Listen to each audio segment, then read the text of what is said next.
नमस्ते। कभी सोचा है कि जिंदगी के जो बड़े बड़े सवाल हैं उनके जवाब शायद कुछ किताबों में छुपे हों? आज हम कुछ ऐसी ही जीवन बदल देने वाली किताबों के राज जानने वाले हैं। तो चलिए एक बहुत ही गहरे सवाल से शुरू करते हैं। कोई इंसान कामयाब क्यों होता है और दूसरा एकदम नाकाम? एक इतना खुश है तो दूसरा इतना दुखी क्यों? ये सवाल the power of your subconscious mind किताब से हैं। और सच कहूं तो ये हम सबको सोचने पर मजबूर कर देते हैं ना। और पता है सबसे मजेदार बात क्या है?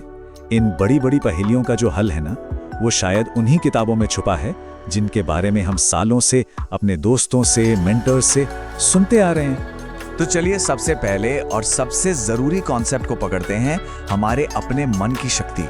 मतलब ये जो आइडिया है कि अपनी दुनिया बदलने की असली ताकत वो कहीं बाहर नहीं है, वो तो अपने अंदर ही है। और यहीं पर बात आती है डॉक्टर जोसेफ मर्फी की क्लासिक किताब आपके अवचेतन मन की शक्ति की। डॉक्टर मर्फी ने अपनी पूरी जिंदगी बस इसी एक चीज को समझने में लगा दी कि आखिर हमारा दिमाग काम कैसे करता है। तो ये सबकॉन्शियस माइंड या अवचेतन मन आखिर है क्या चीज?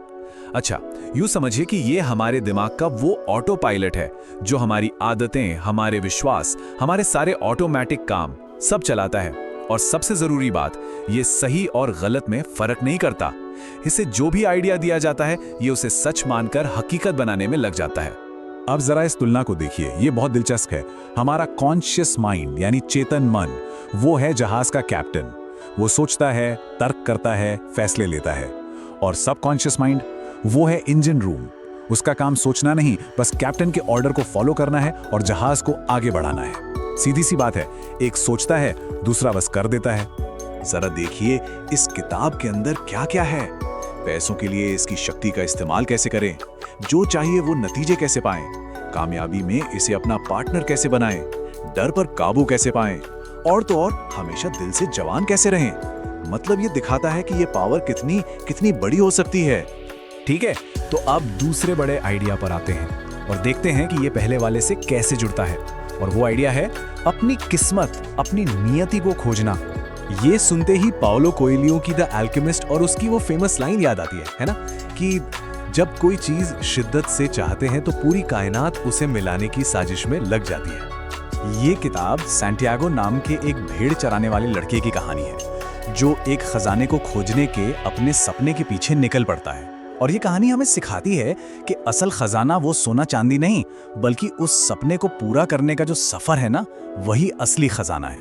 और यहीं पर ये दोनों किताबें एक साथ आ जाती हैं। सोचिए, सैंटियागो का सफर तभी तो मुमकिन हुआ जब उसने अपने सपने पर यकीन किया। तो पॉइंट क्या है कि मन का जो विश्वास है वही तो अपनी किस्मत का रास्ता दिखाता है। अंदर की पावर ही बाहर के सफर को फ्यूल देती है। और सुनिए, ये जो प्रिंसिपल है ना, ये सिर्फ इन्हीं दो किताबों तक नहीं है। सक्सेस पर लिखी गई लगभग हर बड़ी किताब में आपको एक कॉमन धागा मिलेगा।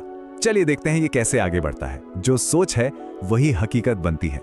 रिच डैड पुअर डैड का ये लेसन देखिए। पुअर डैड की सोच क्या है? मैं ये नहीं खरीद सकता, बात खत्म, दिमाग बंद।